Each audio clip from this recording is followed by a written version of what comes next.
Welcome back, my friends. Folks, my guest tonight is the Emmy Award-winning host of Last Week Tonight. Please welcome back to The Late Show, my friend and yours, Mr. John Oliver.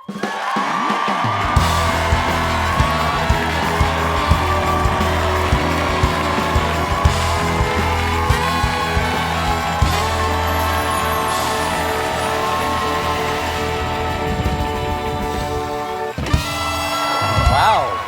Talented ass. Very nice. This ass can shut a band down. There Bang. you go. Nice to see you again. Good to see you Nice too. to have you. This is a bit of a milestone for us tonight. Go ahead. Is that you may or may not know this, but this is you retake the lead tonight for most times on the show. Yes. I believe you retake it from CBS News anchor John Dickerson. Good. Okay. Good. This is 20. This 20? Is 20 times. Wow. In 9.5 years. One more appearance and we can drink? Is that how it works? We can drink anytime you want. I've got a full bar back there. Just say the word. I wanted to show you a photograph of. This is the first time you were on the show. This was over 9 years ago. And so this is, what's the date on this? This is September 30th, 2015. This is like 2 weeks into the show. Brace yourself. Is this gonna hurt? Here you are. Oh, I mean, that is not... That is, oh, wow. That's not medically ideal, is it? That is. Do you have any, you're dressed better. Yeah, just aging like a dressed better. pair of bananas. There you go. Any advice for these fellas other than moisturize? Yeah, just good luck, guys. Yeah, exactly. It's The a next bumpy 10 years ride. are going to be a joy. That's right. What a you fun go. time to be doing comedy about the state of the planet. Yeah. Last time you were here. Yes. November, night before the election, November something, 5th, Yeah. 4th, something like that. I Sure. can't remember. Yeah. Cards on the table, by the way. Yeah.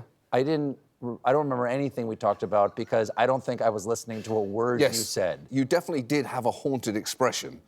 Yes. Like you'd seen a ghost that was going to be visiting the rest of us in 24 Yes. hours' time. Yeah. Yeah. So it's a suboptimal time in human history, this. No, America, shining city on a hill. Oh. And you are a recent citizen. Yes. Congratulations. Thanks very much. Thanks. Yeah. How do you feel? Are you still gonna stick it out, or are you gonna head back to England? Oh no, I'm sticking it out. I'm going down with the Titanic. I know there might be life rafts available, but I'm tuning up, gentlemen. It's been an honour playing with you.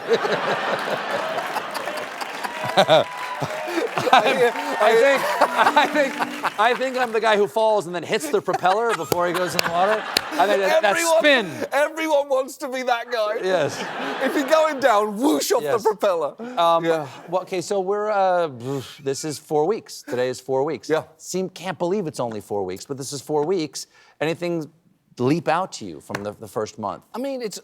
I don't know how surprised you get to be about any of this. This is true. I think all of this was pretty much foreseeable. The details might not have been. Right. The specifics. It's exactly what you thought, but worse than you could have imagined. Yeah, I don't think you get to be that surprised by it. You know, Dr. Phil on the ice raids, you don't get to be surprised by that. People may not know this. Dr. Phil went on raids with ice. Yes. Dr. Phil. Dr. Phil. That dog won't hunt. Dr. Phil. The Dr. Phil. Yes. Yeah, you don't really get to be surprised by that. You can be surprised that Doctors Drew and Oz were not with him, but they didn't go for the... Oz was with Bobby Kennedy. Oh, that's Jr. right, that's right. Yeah, but it's...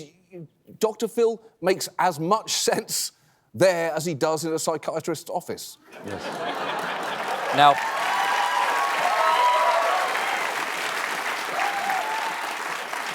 Five years ago, toward the end of the first Trump administration, we talked about the things that, got you through like the tough news cycles. Not just somebody who has to do a show about it, but just as a citizen of the country. As an actual human being. Things that a actually partially functioning human. Exactly. Things that sort of like it gave your soul some vigor that kept you going.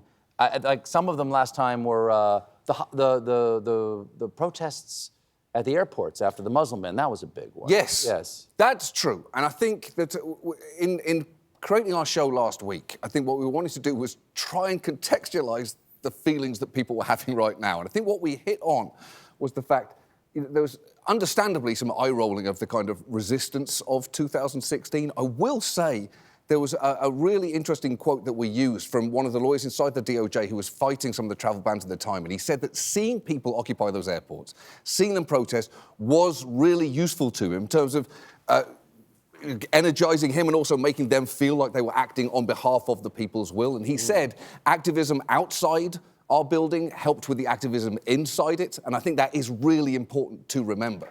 You can send a message. You don't have to wait just to vote. It's valuable sending messages, even if that message is this.